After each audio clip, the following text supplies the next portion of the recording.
أعوذ بالله من الشيطان الرجيم. بسم الله الرحمن الرحيم.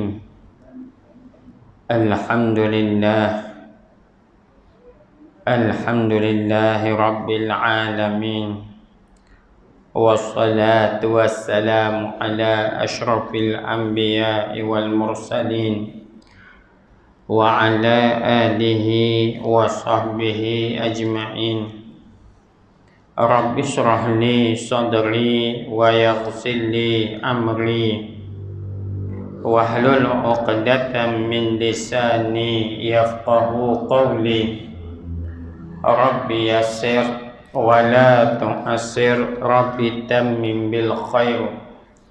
سبحانك لا علم لنا إلا ما علمتنا إنك أنت العليم الحكيم. ولا حول ولا قوة إلا بالله العلي العظيم. السلام عليكم ورحمة الله وبركاته.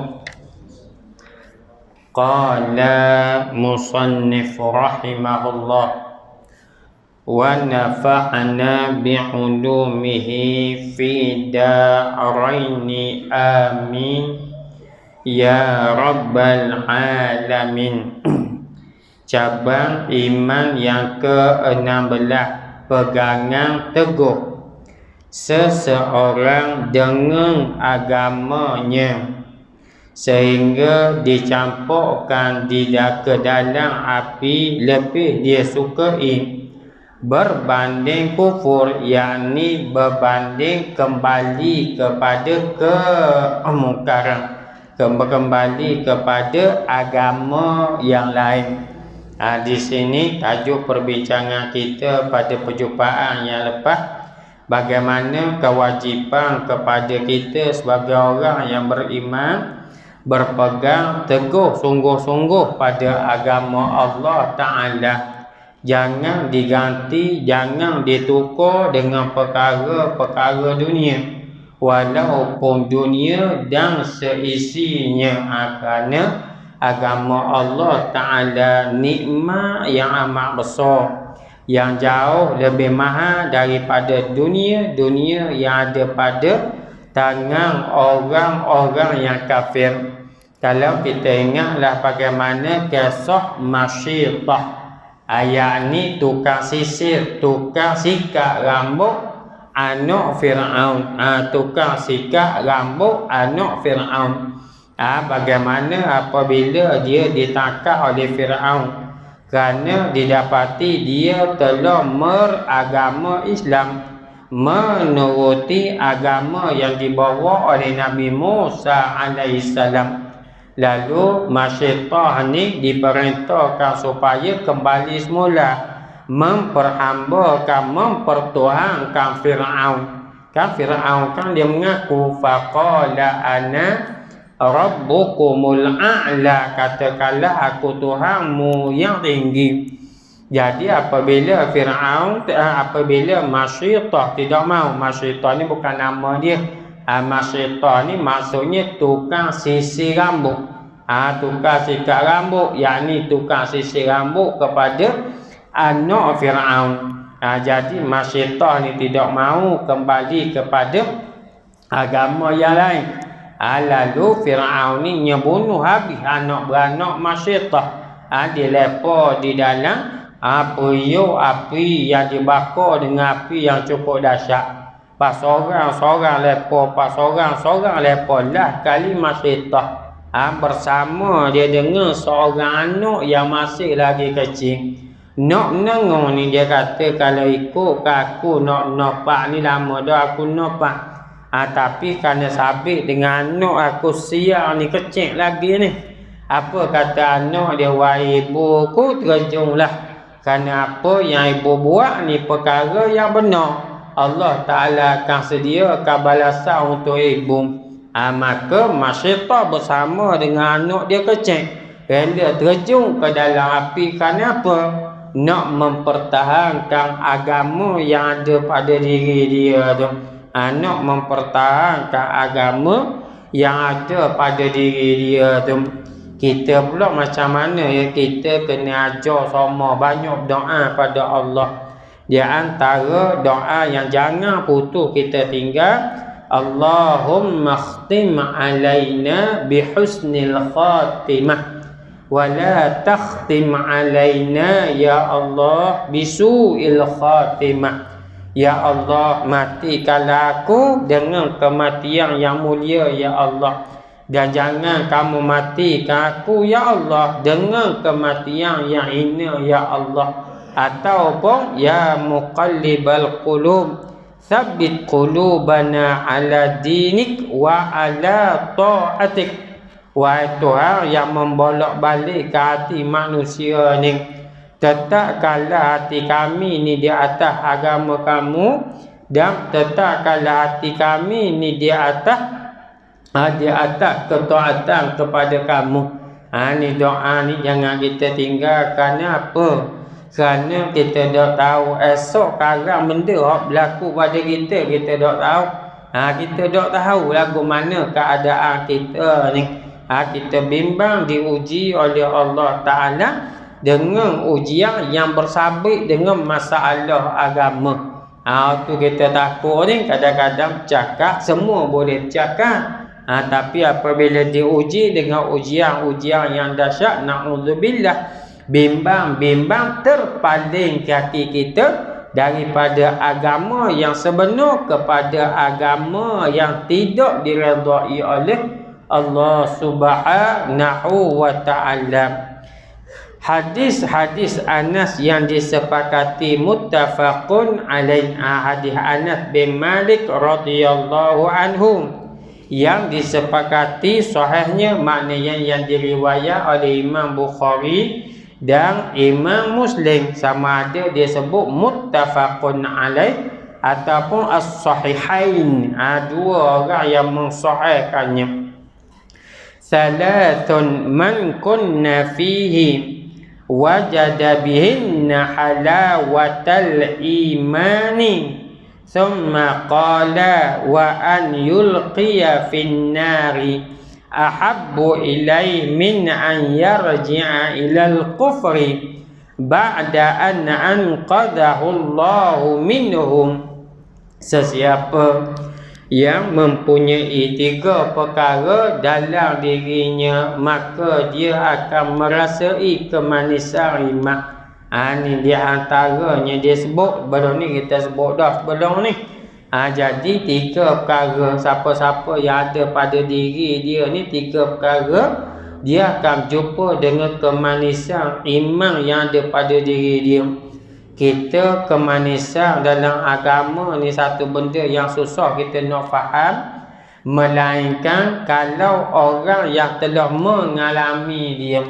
Orang yang mengalami dia, contoh kemanisan dalam ibadat. Benda ni hanya dapat diketahui oleh orang yang mengalami dia. Saya sebutlah satu contoh yang diceritakan oleh Imam Nawawi rahimahullah.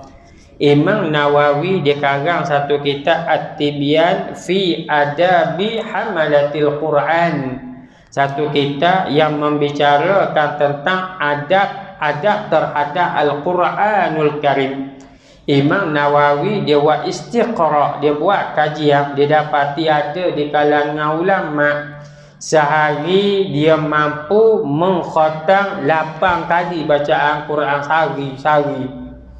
8 kali khatam Quran. Timbul persoalan, sebab apa begitu je? Ni orang panggil kemanisan dalam ibadat. Bagi kita ni, kita baca Quran dok sampai setengah jam kau, baca 3-4 minit pun berasa lama dah. Tapi ada orang ni sampai sehari 8 kali khatam Quran. Sebab apa je? Sebab dia jumpa dah kemanisan dalam membaca Al-Quranul Karim. Ada di kalangan ulama bulan Ramadan dia tak boleh baca Quran siang hari. Sebabnya kalau dia baca Quran, dia berasa seolah-olah ada madu yang mengalir dalam mulut dia. Dia bimbang perkara itu yang boleh membatalkan puasa dia. Siapa begitu? Sebab apa? Manis berdoa, suka sangat dengan baca Al-Quranul Karim. Dan kalau kita baca kisah-kisah para kekasih Allah ni, biasa ada di kalangan mereka siapa 100 rakaat setiap malam, 200 rakaat sembahyang sunat setiap malam. Seolah-olah benda tu benda biasa pada mereka. Sebab apa? Dia jumpa dah dengan kemanisan. Kita dah tahulah bila nak jumpanya. Cuma nak khabar kalau dah orang jumpa dengan kemanisan, ia satu nikmat yang amat besar. Satu nikmat yang amat besar. Barang siapa yang mempunyai 3 perkara dalam diri dia, maka dia akan merasai kemanisan iman. Kemudian baginda bersabda, dia mencampurkan dirinya ke dalam api lebih disukai. Di antara 3 benda tu, antaranya dia mencampurkan dirinya ke dalam api lebih disukai berbanding kembali kepada kekufuran setelah Allah menyelamatkannya daripadanya. Bagi orang yang telah mengecapi nikmat iman, telah mengecapi nikmat Islam, dia lebih memilih mencampurkan diri dia ke dalam api daripada kembali kepada kufur, kembali kepada agama yang lain. Kalau dah dia jumpa dah tu, kalau dah dia jumpa dah, kita alhamdulillah Allah Ta'ala jadikan kita ni dilahirkan daripada keluarga Islam, dilahirkan daripada keluarga Islam. Jadi kita ni mari hak asal tu dah. Ada orang-orang hak asalnya daripada kafir, lalu memeluk agama Islam. Dia tahu bagaimana nikmat hak dia dapat tu. Dia tahu nikmat yang dia dapat, hingga dia kata apa? Kata Rasulullah, orang ni lebih memilih lepas diri dia ke dalam api daripada nak murtad kembali keluar agama, daripada keluar daripada agama Islam kepada agama asal dia. Ni nak khabar apabila seseorang jumpa dah dengan kemanisan iman. Dan hak ni lah kalau kita tengok yang banyak berlaku kepada sahabat-sahabat Nabi, yang mana ketika permulaan Islam, ketika mana Rasulullah sallallahu alaihi wasallam berdakwah di Mekah. Waktu tu semua kita tahu ya, di antaranya kisah sahih kita, kisah Sayyidina Bilal bin Rabah radhiyallahu anhu. Bagaimana Sayyidina Bilal? Sayyidina Bilal ni semua kita tahu, dia ambilnya dia ditelanjang kat tubuh badan dia, letak pula di tengah padang pasir. Dalam waktu yang sama nyambil pula batu yang besar, lepas atas dada Bilal bin Rabah, supaya dia mengaku keluar daripada Islam, masuk agama asal. Apa yang keluar daripada mulut Bilal? Ahad, ahad, ahad. Hanya mengesakan Allah Ta'ala. Siapa orang kafir ni tak tahu nak buat guana, nak azab guana, nak seksa guana Bilal ni tak lepas. Hinggalah Sayyidina Abu Bakar As-Siddiq radhiyallahu anhu memerdekakan Sayyidina Bilal, nyebeli Sayyidina Bilal. Ni nak khabar sebab apa sampai begitu semua? Kerana dia jumpa dah nikmat yang dia dapat, yang datang daripada Allah Ta'ala, nikmat yang amat besar. Nikmat iman, nikmat Islam yang ada pada diri kita ni. Hadis Anas juga dalam Sahih Muslim. Anna rajulan sa'ala an-nabiy sallallahu alaihi wasallam fa'atahu ghanaman baina jabalaini fa'ata qaumahu faqala aslimu fa wallahi inna Muhammadan la yu'ti 'ata'a ar-rajuli la yakhaful faqata. Faqala Anas wa in kana ar-rajulu yaji'u ila an-nabi sallallahu alaihi wasallam ma yuridu illa ad-dunya fama yumsi hatta yakuna dinuhu ahabba ilai wa a'azza minad dunya wa bima fiha. Artinya, seorang lelaki pernah meminta sesuatu kepada Nabi sallallahu alaihi wasallam, lalu baginda berikannya kambing yang banyak, seolah-olah memenuhi kawasan antara dua bukit. Dia pun datang kepada kaumnya dan berkata, masuklah Islam demi Allah. Sesungguhnya Muhammad memberi sesuatu kepada seseorang tanpa risau jatuh miskin. Anas berkata, ada seorang lelaki yang datang kepada Nabi sallallahu alaihi wasallam tanpa menginginkan sesuatu selain dunia. Namun tidak lama kemudian agamanya lebih dia cintai dan muliakan berbanding dunia dan segala isinya. Di sini hadis nak menceritakan ada di kalangan manusia, dia dengar Rasulullah sallallahu alaihi wasallam ni pemurah. Pemurah ni balas mana kat Rasulullah? Pemurah Rasulullah ni balas mana kat? Maka orang ni dia gitihlah Rasulullah. Dia gitih, lalu dia kata apa? Seorang lelaki pernah meminta sesuatu kepada Nabi sallallahu alaihi wasallam. Apabila dia nak masuk Islam, dia minta satu-satu benda. Maka baginda berikannya kambing yang banyak, seolah-olah memenuhi kawasan antara dua bukit. Ni pemurahnya Rasulullah sallallahu alaihi wasallam apabila dia ni baru masuk Islam. Lepas masuk Islam, minta sesuatu benda dengan Rasulullah. Rasulullah kata, ambillah. Rasulullah tunjuk pada satu kawang kambing. Sekawang kambing yang begitu banyak. Maka katanya sahabat Nabi, ya Rasulullah, hak mana hak dini hak menapak tu belaka ke Rasulullah, ambillah. Maka sahabat Nabi ni hak baru masuk Islam ni ambil kambing ni. Banyaknya kambing tu seolah-olah kalau dia lalu di antara dua lereng bukit penuh lereng tu sebab banyak berdoa. Ni Rasulullah sallallahu alaihi wasallam. Ni orang panggil istilah zuhud ni. Zuhud ni dunia dia duduk tangan. Zuhud bukan duduk mulut dah, kena faham molek tu. Zuhud ni mudah dak kapur ni aku zuhud kali, bukan hak tu. Bukan sekadar akuang ni bukan zuhud ni, dia bukan akuang, dia sifat pada hati. Sifat pada hati maknanya dunia duduk tangan. Maksud duduk tangan ni satu-satu bendanya mudah benar mengalir. Nya mudah benar mengalir. Kita ni dunia ni duduk di hati. Sebab tu kalau tabung nitah kita nak derma tu kita menengok 2 rias seria, 2 rias seria. Maknanya mari mikir tu. Kadang-kadang 0 tok 10 rial pun yang menengok lalu dalam kereta dia, Allah minyak naik dah kuning tadi. Jadi kalau isi 10 rial sini ni dalam tabung sorak dak lepas nak isi motor tu kereta tu, hanya mari mikir macam-macam. Tapi kalau beli benda kita kena tak rasa beli rokok ada benda apa. Tak ada pun menengok kalau aku beli rokok nak bagi duit sekolah anak tak ada rasa. Ada tak rasa. Hak duit kalau anak nombor 8 janji dia berasak dulu. Jadi apabila gitu nak khabar dunia duk tangan ni, kalau kita tengok ni Rasulullah.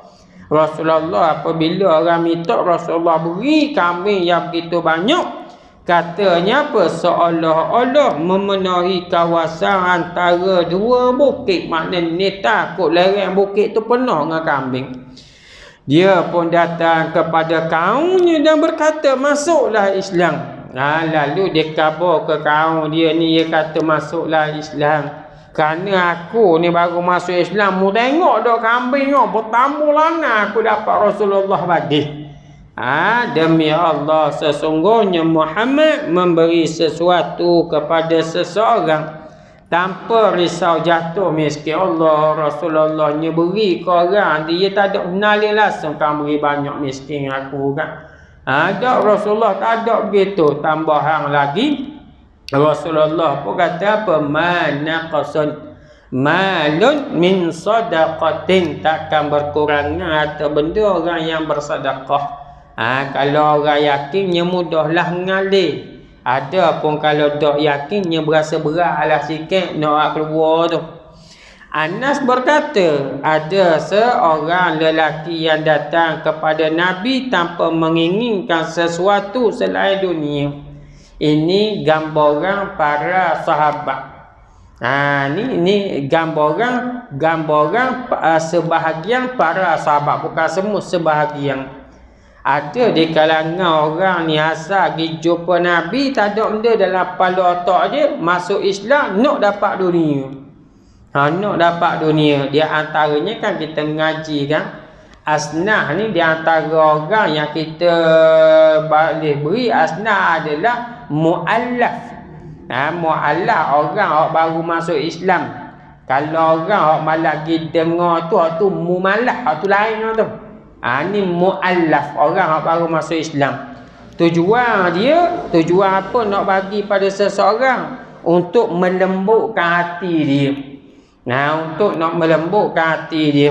Kalau kita tengoklah sebagai contoh, kalau kita tengok di antara orang yang Rasulullah sallallahu alaihi wasallam memberi layanan yang begitu istimewa, hingga akan ada di kalangan sahabat Nabi yang berasa hati. Cerita dia begini, perkara ni berlaku selepas pembukaan kota Mekah. Apabila selepas pembukaan kota Mekah ni, maka orang Islam ramai, orang kafir masuk Islam ramai, bilangan yang amat ramai. Jadi apabila bilangan amat ramai ni, berlakulah satu peperangan selepas daripada pembukaan Mekah. Asalnya puak Hawazin ni orang-orang tua, dia kata dak, jangan berlawanlah dengan tentera Muhammad tu, mudah menang. Kita ni hak dak ramai mana dah, dia tu sambutan makin ramai orang, jadi berlawan dak menang kita ni. Tapi pemimpin dia ni jenis angin, nak lawan juga. Maka nak lawan Allah lah.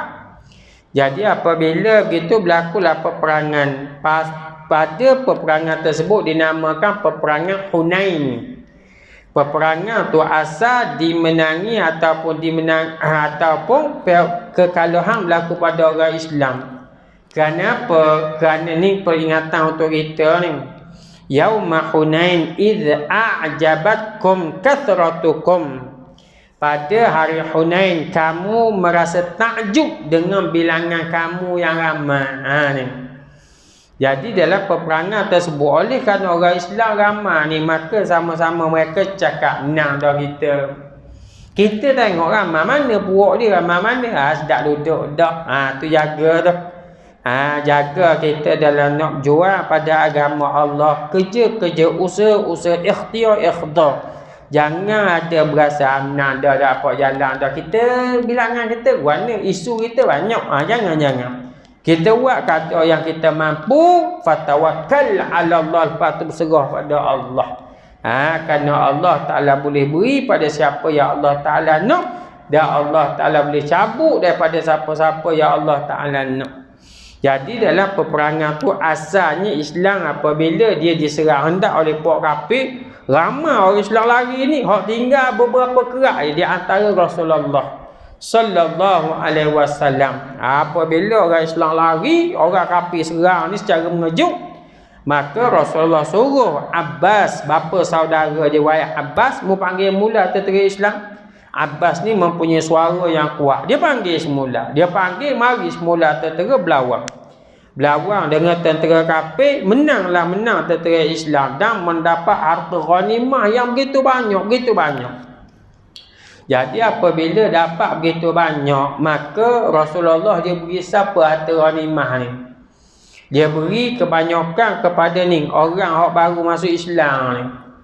Di antaranya Abu Sufyan dapat 100 ekor unta. Tu Abu Sufyan ni kepala haliang lah dulu. Dia masuk Islam lewat, dia kepala haliang dulu. Kena Nabi bunuh para sahabat dia, kepala haliang ni Abu Sufyan ni. Dia masuk Islam, dia pada waktu pembukaan kota Mekah.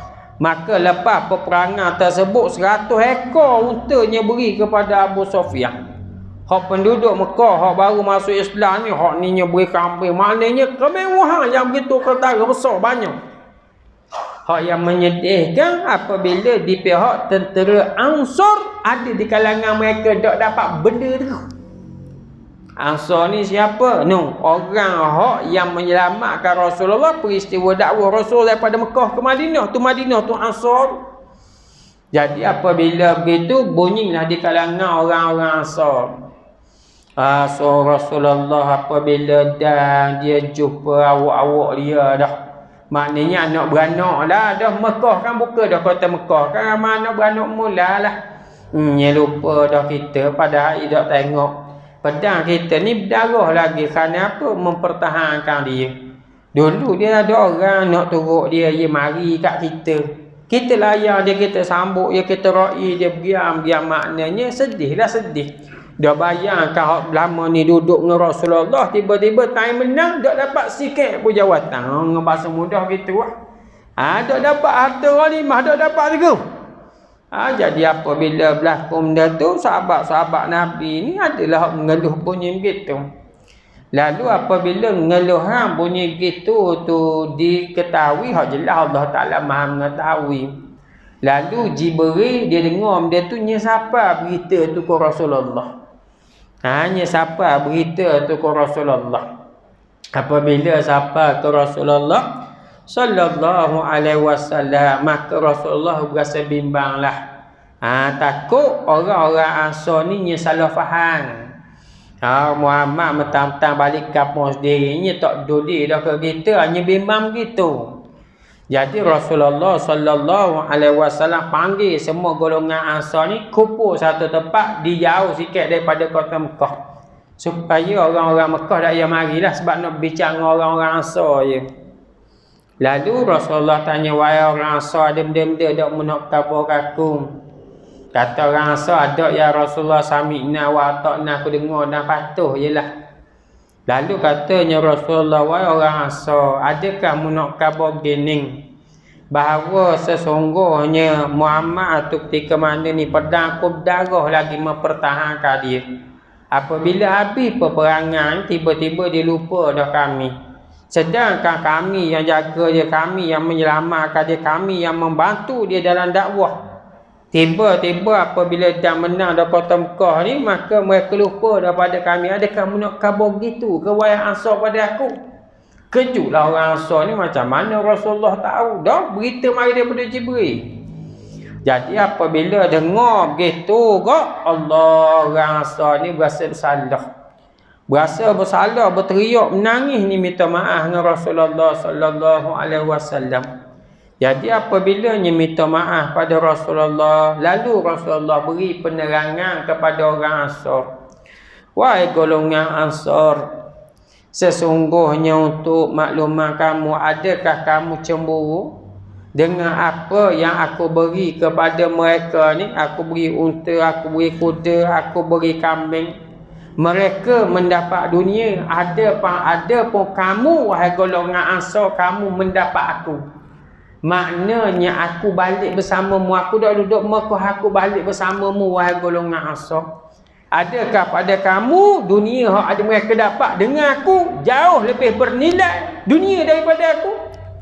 Dengar kata begitu orang Ansar bawa salah, menitik menangis minta maaf dengan Rasulullah. Wahai golongan Ansar, sesungguhnya mu ni orang yang aku kasih. Wahai golongan Ansar, sekiranya orang Islam ni dia pilih jalan ni, ada pun mu pilih jalan yang lain, nescaya aku akan memilih jalan yang kamu pilih wahai golongan Ansar. Aku lebih memilih jalan yang kamu pilih wahai golongan Ansar.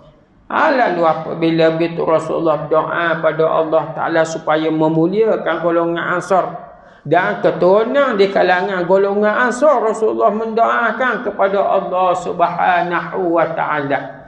Katanya Rasulullah, wahai golongan Ansar, kalau tak sabit dengan hijrah, nescaya aku adalah salah seorang daripada kamu wahai golongan Ansar. Maknanya wahai golongan Ansar, mu jangan terpedaya sangatlah. Hak dunia hak aku beri pada orang-orang baru masuk Islam tu nak melembutkan hati mereka. Mu dapat agama, mu dapat aku hidup sama dengan mu ni. Ada apa mereka dapat tu harta. Jadi mu harta dengan aku hak mana lebih mahal? Barulah golongan Ansar kata, ya Rasulullah, mu kami minta maaf ya Rasulullah. Nak kapanya bagaimana? Ada di kalangan mereka asalnya memang ada hak masuk Islam dapat kemewahan. Dapat diberi kekayaan oleh Rasulullah sallallahu alaihi wasallam. Tujuan dia apa? Tujuan biar dia kenal dulu dengan agama Allah. Sebab dia baru masuk Islam. Sebab tu kita orang baru masuk Islam, jangan buat satu-satu benda yang boleh menakutkan dia, menyebabkan dia keluar mula daripada Islam. Kawan tu masuk Islam, kita tanya soalan pertama, musunat tak lagi? Beres lalu. Dia tanya soalan sunat tu, dia kira sunat tu kira habis dulu. Jadi apabila begitu, tidak diajar sedemikian rupa. Disuruhnya ajar pasal semayang. Kita ajak dia masuk Islam, kita jangan ajak dia semayang tahajud. Tam-tam kawan tu baru masuk Islam, dia gerak pukul 2 pagi suruh semayang. Jangan. Maknanya tunjuk cara paling mudah bagi mereka. Tunjuk cara paling mudah bagi mereka. Jadi Rasulullah buat gitu, beri dulu biar dia berasa suka dengan Islam. Lepas dia suka dengan Islam, maka dia belajar tentang Islam, maka apabila dia belajar tentang Islam, maka dia tahulah benda yang dia dapati besar mana nikmat Islam yang ada pada mereka. Maka disebut di sinilah ada seorang lelaki yang datang kepada Nabi sallallahu alaihi wasallam tanpa menginginkan sesuatu selain dunia. Ada orang yang masuk Islam ni, masa masuk Islam dalam kepala otak dia kena dapat dunia lah. Nak dapat zakat je sebab dapat harta, dapat asnah. Dia kira tu je. Tapi namun tidak lama kemudian, selepas dia duduk dalam Islam, dia belajar tentang Islam, maka agama dia lebih dia cintai dan muliakan berbanding dunia dan segala isinya. Kalau dia tahu dah nilai Islam tu macam mana, maka mereka jauh lebih mengutamakan agama daripada dunia dan seisinya. Dan inilah yang ditunjuki oleh sahabat Nabi. Di antaranya siapa? Di antaranya Abdurrahman bin Auf radhiyallahu anhu. Abdurrahman bin Auf ni ketika mana dalam peristiwa hijrah, Abdurrahman ni kita tahu sendirilah orang yang cukup kaya. Kaya Abdurrahman bin Auf ni, diceritakan Abdurrahman bin Auf ni dia ada 4 orang isteri. Dia ada 4 orang isteri. Dan tu apabila 4 orang isteri, ketika mana dia meninggal dunia, harta dia begitu banyak, di antaranya dalam bentuk mah ketu. Mah ketu terpaksa dikerak dengan kapok nak bagi saka. Tu Abdurrahman bin Auf. Abdurrahman bin Auf punya kaya dia dan pemurah dia. Waktu Rasulullah sallallahu alaihi wasallam wafat, isteri baginda yang masih lagi hidup, Abdurrahman bin Auf lah yang sponsor. Maknanya jadual berkala. Mana sponsor tiap bulan bagi. Ni Abdurrahman bin Auf. Dan Abdurrahman bin Auf juga ni, kalau kita nak tahu, dialah juga yang sponsor kehidupan keluarga ahli Badar. Ahli Badar, keluarga dia ada 313 orang. Jadi sudah kematian suami, apa tak ada anak, ada ibu tunggal, maka dia jaga. Dia yang sponsor ni kekayaan yang ada Abdurrahman bin Auf. Abdurrahman bin Auf waktu duduk di Mekah, dia kaya dah. Dia ahli perniagaan yang cukup hebat. Jadi Abdurrahman bin Auf apabila dia nak berhijrah ke Madinah, maka dia ditahan oleh orang-orang kafir. Lalu apabila ditahan oleh orang kafir kata apa? Wahai Abdurrahman, waktu mu mari Mekah mu miskin. Jadi waktu mu nak tinggal Mekah ni, nak pergi ke Madinah, mu nak gigi tapi aku nak buat pertukaran, aku nak harta mu di Mekah mu tinggal. Oleh kerana waktu tu panggil dia hijrah daripada Mekah ke Madinah, hukum dia wajib. Maka pada ketika tu Abdul Rahman kata, dah tak apalah kalau begitu pun. Dah apalah aku rela tukar. Melepas aku boleh pergi Madinah. Ambil lah harta aku tinggal di ni. Dan Abdul Rahman bin Auf siap khabar kat mana hartanya letak. Sampai kepada Rasulullah sallallahu alaihi wasallam. Rasulullah kata, apa ni perniagaan yang menguntungkan kamu wahai Abdul Rahman bin Auf? Ni nak kabarnya sahabat-sahabat Nabi ni apabila dah kena Islam, dia tak ada sayang, hak tak ada benda hak paling dia sayang melainkan agama Allah Taala. Melainkan agama Allah Taala. Sebelum daripada ni cinta sangat dunia. Apabila dah kena agama Allah, maka tak ada benda lain yang duduk dalam hati dia melainkan agama Allah Ta'ala sahaja. Cabang iman yang ke-17, menuntut ilmu. Ilmu tersebut ialah ilmu mengenal pencipta yang maha tinggi dan mengetahui segala perkara yang datang daripada Allah. Yang seterusnya pula cabang iman yang ke-17, menuntut ilmu. Bab ilmu ya, sebelum daripada kita bincang ilmu yang disebut di sini, ada baiknya kita nak sebut beberapa perkara. Ilmu agama tu jelas dah, ilmu tu jelas dah. Tapi apa dia ilmu agama yang bermanfaat? Ilmu yang bermanfaat, ilmu agama yang bermanfaat belaka. Ilmu yang bermanfaat apa? Ilmu yang bermanfaat dia ada ciri-ciri dia. Yang pertama katanya para ulama, semakin bertambahnya kita ilmu, maka semakin tinggi perasaan takut kita kepada Allah Ta'ala. Tu yang pertama. Innama yakhshallah min ibadihil ulama. Sesungguhnya di kalangan hamba aku yang paling takut kepada aku, kepada Allah adalah ulama.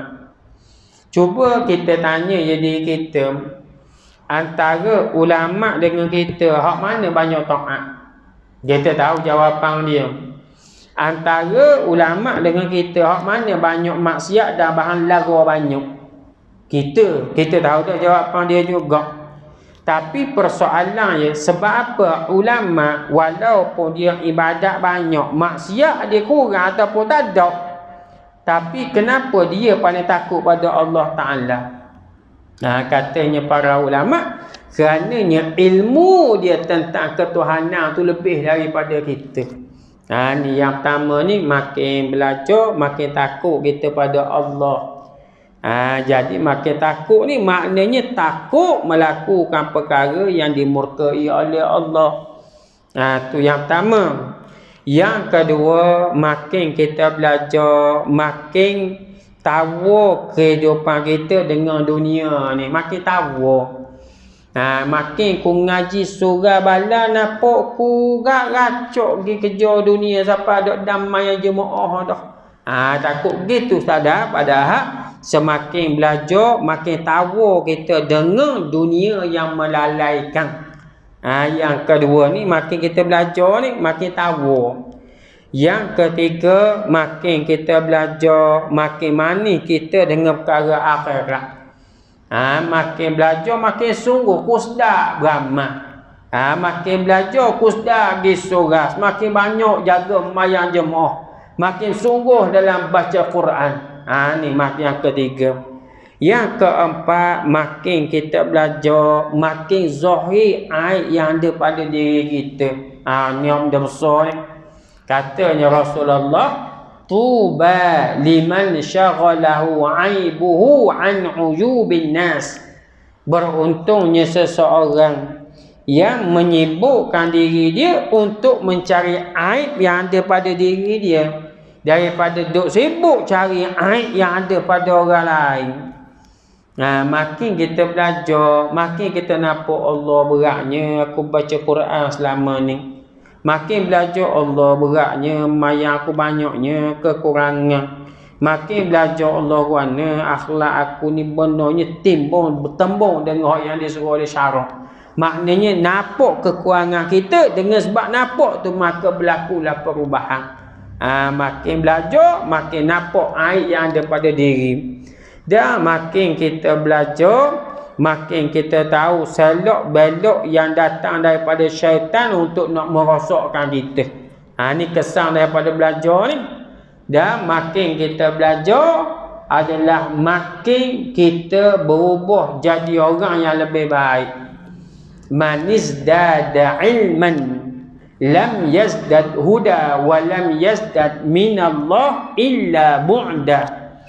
Barang siapa yang bertambah ilmunya, dok bertambah hidayah padanya, dok bertambah iman, dok bertambah amal, dok bertambah petunjuk, nescaya ingat orang ni yang makin jauh daripada rahmat Allah.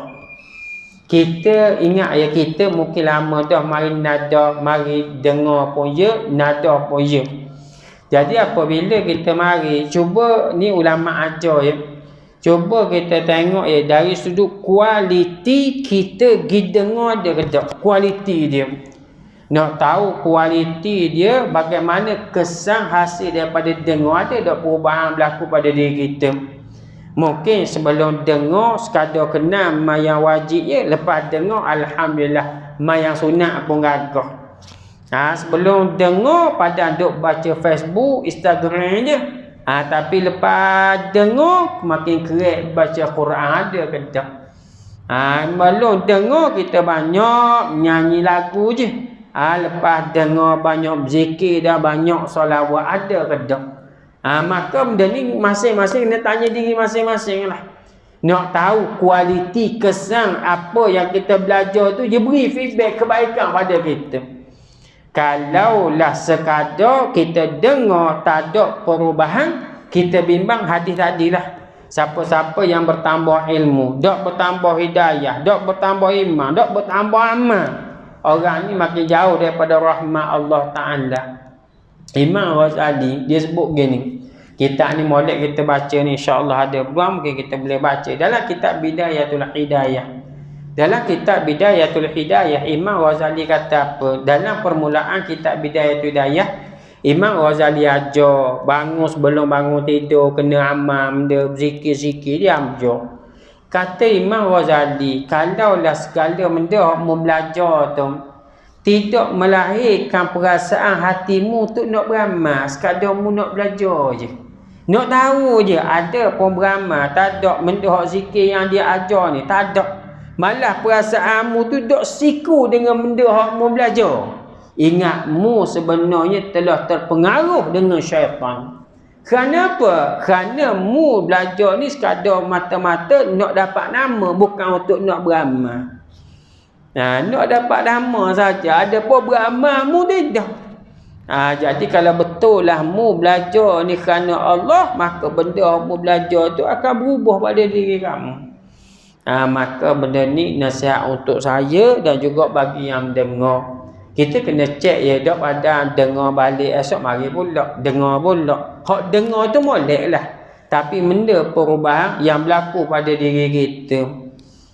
Makin dengar nampak lain dah. Dulu pegang rokok, dia ni pegang sebeh contoh.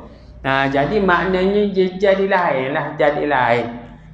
Belum ni mulut nyupa serana sama dia ni astagfirullah, subhanallah, biar tukar lah, biar tukar. Jadi benda ku molek. Tu ciri-ciri ilmu yang bermanfaat. Ciri-ciri ilmu yang bermanfaat. Kerana cari ilmu ni wajib. Dan ilmu apa? Ilmu yang bermanfaat itulah. Kerana ilmu ni lah yang akan memberi kebaikan kita dunia dan kebahagiaan kita di hari akhirat kelak.